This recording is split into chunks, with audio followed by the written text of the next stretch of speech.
Hi there everybody, Dina here, and this week I'm sharing 2 sweet treat recipes that are perfect for summer ball games, summer get-togethers, maybe to take along on a hike, or for me, great fuel for a long run.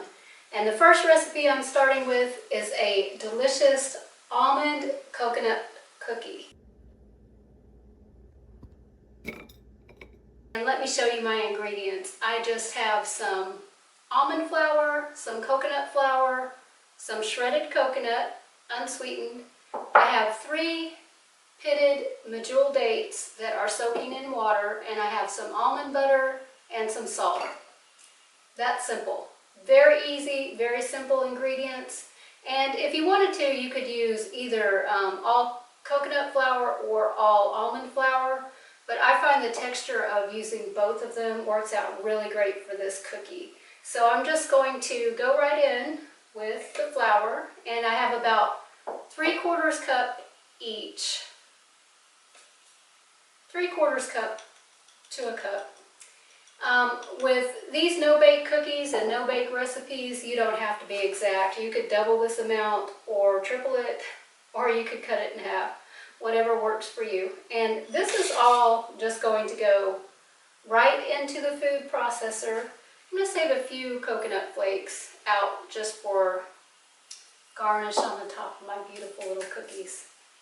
And I'm going to go in with the 3 dates and their soaking liquid, and that's about 1/2 cup of water. And our yummy almond butter, which, if you didn't know, is super easy to make yourself. Almond butter and almond milk and almond flour. You can actually make your own almond flour from the pulp from making your almond milk. Super easy and thrifty, right? All right, and I'm just going to use about 1/4 cup of water there, 1/4 to 1/3 cup. Just to get this going, and we'll take a look at the texture.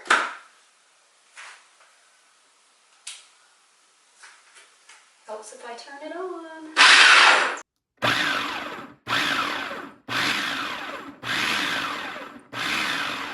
Okay, and this texture looks pretty good.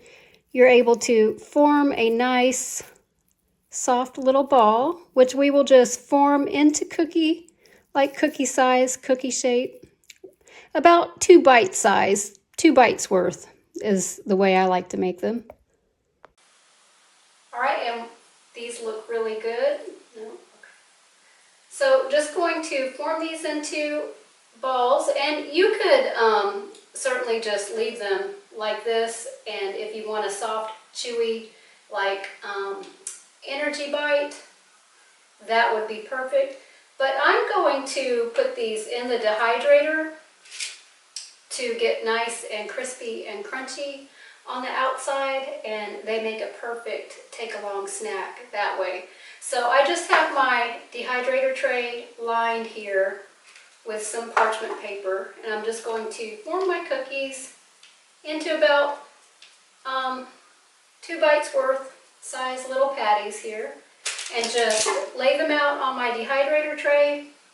Now, you could bake these if you want. You could pop them in the oven, I would say about 350 for probably 5 to 7 minutes. That would be perfect, and you could just have a baked cookie really quick. But I'm keeping these raw, and I will just put these in my dehydrator. These will probably take 3 to 5 hours to get nice and crispy and crunchy. And the last thing I want to do is just put a few coconut flakes on top of each little cookie and just kind of press those in. I've got all of my cookies on my tray, and this made 17 or 18 cookies. I ate some of the raw dough, so about 18 cookies.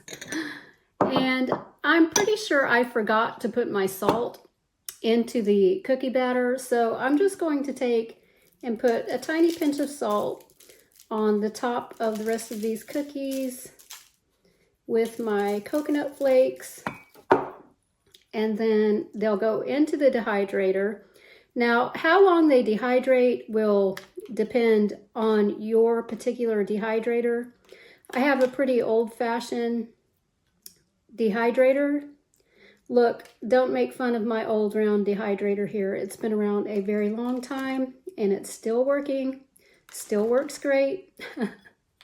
It was definitely worth the money we paid for it back in the 90s, let me tell you. So these are just going to go into the dehydrator for about 3 to 5 hours. I'm going to check the texture after about 3 hours, but I have a feeling that they'll probably take around 5 hours in the dehydrator. My almond cookies are out of the dehydrator, nice and crunchy and crispy, just the way I like them. They have a really good, like shortbread, kind of a sandy cookie texture, and I find that really satisfying. And they are fantastic to enjoy with a glass of your favorite plant milk. They go really good with almond or coconut milk, of course, but if you like to drink soy milk, they're good with that as well. And I am going to sit down and enjoy a couple of these cookies. So good. And this recipe is, again, so simple, so easy. Kids will love it. It's a win-win for everybody. I hope you'll give it a try. The next recipe I want to share is a decadent, absolutely delicious raw brownie. Let me show you the ingredients I have. I just have some agave nectar. You could use your sweetener of choice. Maple syrup works. I have some sprouted chickpea flour, back to that in a second, and some carob powder. Now, both of these you can probably find at Whole Foods, but I order mine online, and I'll put the link below. And you can also make your own chickpea flour from sprouted chickpeas. Chickpeas are super easy to sprout and very versatile. You can do a lot with the sprouted chickpeas. And I have some cashews, about a cup of cashews that I have soaked, and some salt. Simple ingredients. In place of the carob powder, if you can't find it or don't care for the flavor and would rather have more of a chocolate flavor, I really like carob powder. I think it works really well in this recipe. Most people can't even tell the difference between cocoa powder and carob powder.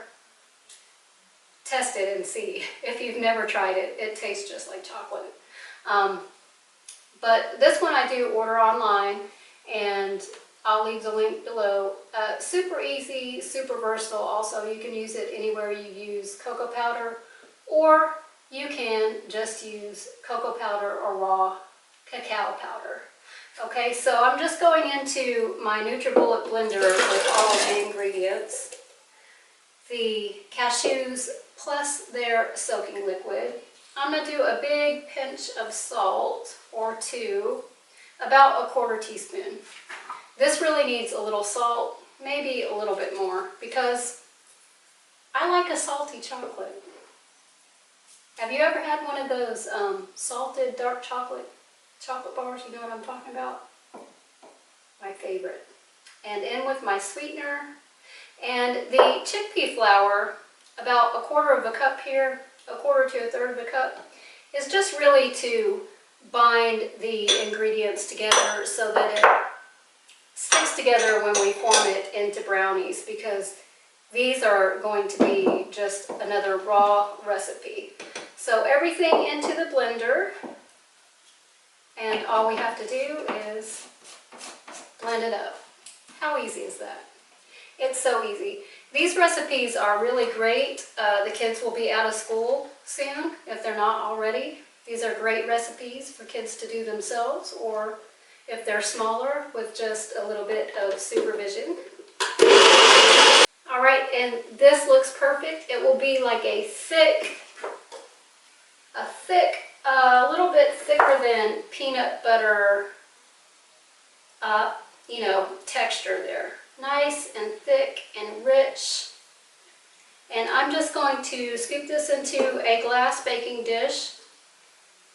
You don't have to worry about it sticking or anything like that because the cashews have a lot of fat. It's just going to come right off. Now again, this recipe, you probably could bake this if you wanted.